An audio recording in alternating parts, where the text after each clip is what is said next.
Not sure Peyton Manning was on the list of guys we expect to see at practice. How was that? That was a surprise? A little bit. What did you guys end up discussing? We talked about a lot of things. It was great. He addressed our team and just kind of the lessons he learned, especially as a young player, how to respond to adversity, the great teams he was on, his approach to the game. So I thought it was super beneficial.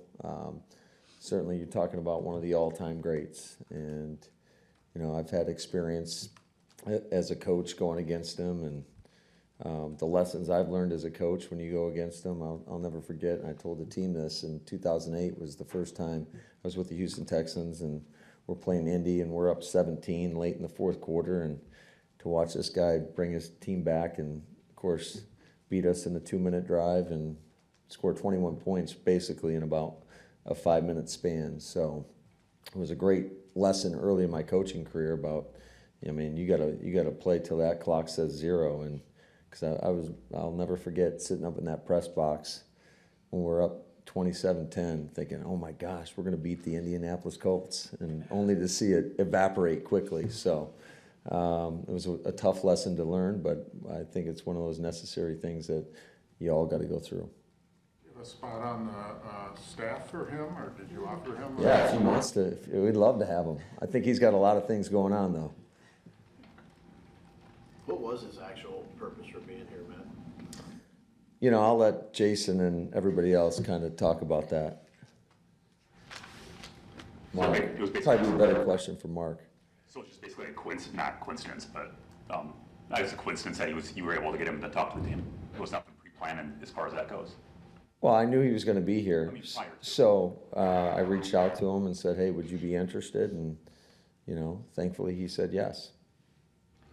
Matt, obviously the defensive line's going to have a little different look this year. You like what you've seen from TJ Slayton so far? Yeah, I think TJ's really been working hard. I think by and large, our effort, quite frankly, in particular with that position, just our guys' ability to put their foot in the ground and retrace has been outstanding. It's probably been the best we've seen it. And TJ's done a nice job. He continues to take those steps and is becoming a better and better player. So obviously we need that. You can never have enough big guys, and he's doing a great job. You always talk about having your best 5 in the offensive line, and I totally get that. But what do you do with Zach Thomas on those best 5? Because he is so valuable as that super sub guy. Is there any merit to just having him stay in that role? Or if he's your best 5 and you start, and if you need to shuffle things around, then you'll figure it out when that time. Yeah, I think you always want to get your best out there and try to work on that continuity and not plan for. You always plan for the worst, but you're going to have to adjust, and that's what this game's all about. And who can make the quickest, most efficient adjustments usually is in their favor. Coach, Jair mentioned that Greg Williams has been working with him on his alignment pre-snap. Is that a case of a player who is maybe so confident in his ability that he has kind of let himself drift a little bit, or what exactly is the focus? Well, I think all players need to work on their technique and their alignments and just being very intentional. And I think, Jaws is one of the best in this game. And, sometimes I wonder if he doesn't get off a little bit further to try to tease the offense to throw it his way, because usually it's a good thing for us when people are going after him. He's such a great player. So I just think it's just that staying locked in, play in, play out, not getting bored with success and not getting bored with guys wanting to throw the ball in another direction. With Bakhtiari not practicing yesterday, is there any concern there? See, he practiced like a half a day Saturday, and then you had the day off Sunday, and then you had a day off Monday, or is that just part of the plan? Yeah, no concern. No concern. We're always kind of working backwards from, basically. Matt Carrington had the pick 6 yesterday in practice. He's also made a couple plays. What's been your impression of him so far? Yeah, he's extremely athletic, has made those splash plays. I love how he competes. He goes out there and he's going to challenge you. You can coach him hard. He's receptive to the coaching.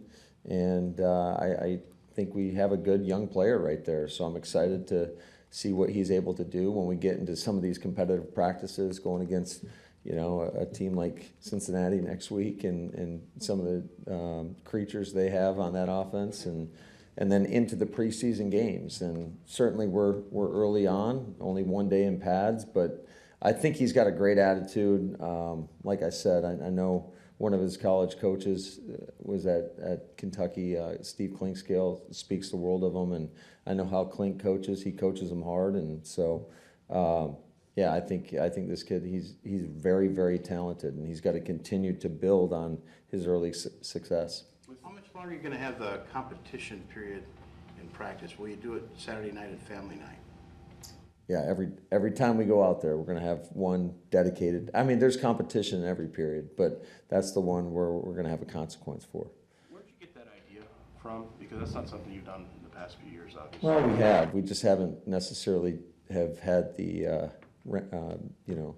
consequences for the winners or losers. Where'd the idea come this offseason to have those consequences? I just think it makes it a little bit more meaningful. Going back to probably my time in Atlanta, where we always would have competitions and there'd be a consequence for the team that didn't get it done, or the side of the ball that didn't get it done. And so I just also, going back to last season, we started implementing more competition periods as the season progressed. And I thought our team got better. I thought there was more intensity to the practice. I thought there was more focus. And I thought that's when you started to see us really improving. So that's something that we'll probably do moving forward as well. Hey, man, with the punters, what does Rich like about having one guy just take all 12 or 14 one day, and then the next guy doing it the next day, versus 4 on, 4 out, or however you would rotate them if they were kicking the same day? Yeah, it's just part of the progression in terms of keeping them fresh, and no different than what we would do when we had 2 kickers. One day the one guy would get it, the next day the other guy would get it. So that's just part of the progression right there. With Bakhtiari, are there any prescripted rules, like he'll have this many days in a row with before and off day, or is it just day after day checking in and seeing how he feels? It's pretty much more or less that. Just trying to get a gauge where he's at and how he's feeling. Certainly, we all know, everybody in here knows that we're a better offense, we're a better football team when he's out there on the field. He's one of the elite offensive linemen, left tackles in the game, and we got to do whatever we can to get him to Sunday. I think more than anything, he's got enough experience, enough reps that he doesn't have to be out there every day, and we need to protect him a little bit. And certainly we're going to push it, but there's a lot of communication that's going on between us and Dave, and we just want him at his best. And is Dontavian Wicks getting close to coming back yet, or is it still a process of getting him through? Yeah, he's still going through that process, so really don't have any update on him yet. What about Bowles? Do you have a feel for when he's I don't have a good indication. It's just kind of when he's ready, he'll be ready. They'll tell us.